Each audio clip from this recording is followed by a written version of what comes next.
नमस्कार, आप देख रहे हैं डॉक्टर साहिब, आपके साथ मैं हूं मुस्कान को। आज के इस एपिसोड में हम बात करेंगे हेयर लॉस के बारे में। हम अक्सर ऐसा देखते हैं कि महिलाओं के बारे में अगर बात करें तो उनका जो हेयर लॉस है वो पीछे की तरफ से स्टार्ट होता है। हम देखते हैं कि जो बाल है वो धीरे-धीरे कम हो जाते हैं, वॉल्यूम में काफ़ी ज़्यादा कम हो जाता है। आज हम इसी बारे में तमाम जानकारी लेंगे और इसी बारे में तमाम जानकारी के लिए आज हमारे साथ मौजूद है बिहार की जानी-मानी डर्मेटोलॉजिस्ट डॉक्टर अर्चना लोखंडे। मैम नमस्कार, बहुत-बहुत स्वागत है थैंक आपका। यू। मैम अगर हम महिलाओं के बारे में बात करें तो हम देखते हैं महिलाओं में जो हेयर लॉस होता है वो अक्सर पीछे की तरफ से शुरू होता है पहले। और वॉल्यूम भी काफ़ी ज़्यादा कम हो जाता है। मैं आपसे जानना चाहूँगी ये हेयर लॉस होने का कारण क्या हो सकता है? अगर होता है तो क्या कर सकते हैं? ये जानना चाहेंगे। हेयर लॉस के अलग-अलग टाइप्स रहते हैं। जो 2 मोस्ट कॉमन हम टाइप पाते हैं उसको हम पैटर्न हेयर लॉस बोलते हैं और टेलोजन इफ्लूवियम बोलते हैं। तो ये दोनों जो है वो नॉन स्कारिंग तरीके के हेयर लॉस है। मतलब इसमें बालों की जड़ें हैं धीरे-धीरे करके इंटैक्ट रहती हैं, बट जो पैटर्न हेयर लॉस है वो धीरे-धीरे करके बालों की जड़ें गायब हो जाती है।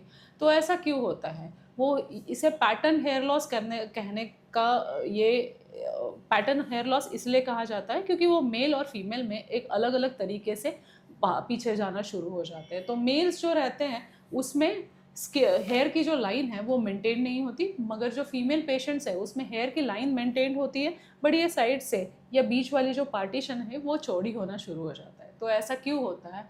जेनेटिक फैक्टर्स हैं और हार्मोनल फैक्टर है, और वो छोड़ के और बहुत सारे फैक्टर्स है ऐसे तरीके के हेयर लॉस को कंट्रीब्यूट करते हैं। बहुत बार हमारे घर में परिवार में बॉल्डनेस की हिस्ट्री रहती है, आपके माता पिता के साइड या हमारे रिलेटिव्स में ऐसे तरीके की हेयर लॉस की हिस्ट्री रहती है, तो आपको ये होने के चांसेस ज़्यादा रहते हैं। कभी कभी बहुत सारे जेनेटिक फैक्टर हर इंसान के अंदर अपने खुद के होते हैं। दूसरा इम्पॉर्टेंट कारण है हार्मोनल हेयर लॉस। तो हार्मोन्स फीमेल्स के बॉडी में भी मेल हार्मोन्स की मात्रा रहती है। कभी कभी पीसीओडी जैसी समस्याओं के वजह से मेल हार्मोन्स बढ़ जाते हैं, और ये जो हार्मोन्स है बालों के जड़ों पे एक्ट करते हैं और उनको थिनर बना देते हैं। तो ऐसे टाइप के हेयर लॉस में फीमेल्स कॉमनली कंप्लेंट करती है कि उनका पॉनीटेल है वो, या बाल जो है चोटी है वो पतली होती जा रही है, या यहाँ साइड वाले एरिया में बाल कम लग रहे हैं, या जब भी पार्टिंग नहीं करे तो भी अपने आप पार्टिंग बन जा रही है। तो ये अलग अलग लक्षण हैं कि इसकी शुरुआत हो रही है। एक 20-30 की उम्र के बाद धीरे धीरे ये हेयर लॉस ज़्यादा आगे बढ़ने लगता है। तो इसको डिफ्रेंशिएट करना कि आपको यही हेयर लॉस है या नहीं। बहुत बार टेलोजन इफ्लूवियम जो हेयर लॉस है जिसमें बहुत ज़्यादा क्वांटिटी में बाल गिरते हैं, तो ये वाला हेयर लॉस और जेनेटिक हेयर लॉस दोनों इकट्ठे भी हो सकते हैं। इसीलिए लाइफस्टाइल सही होना, प्रोटीन की मात्रा डाइट में सही होना, खान पान सही होना, स्ट्रेस कम होना, ये सारी चीज़ों का भी इसमें बहुत अच्छे से रोल है। वो छोड़ के जो ट्रीटमेंट है उसमें हेयर सप्लीमेंट्स है या लगाने के लिए लोशंस है, सीरम्स है, जो हेयर को थिकर बनाने में हेल्प करती है, और over a gradual period of time ये प्रोसेस कंटिन्यूसली चलती रहती है। तो अगर हम टाइम पे ट्रीटमेंट नहीं लेते तो ये रेट ऑफ प्रोग्रेशन ज़्यादा फास्टर होता जाता है, और उसकी वजह से जो थिननेस है वो ज़्यादा विजिबल होना शुरू हो जाती है।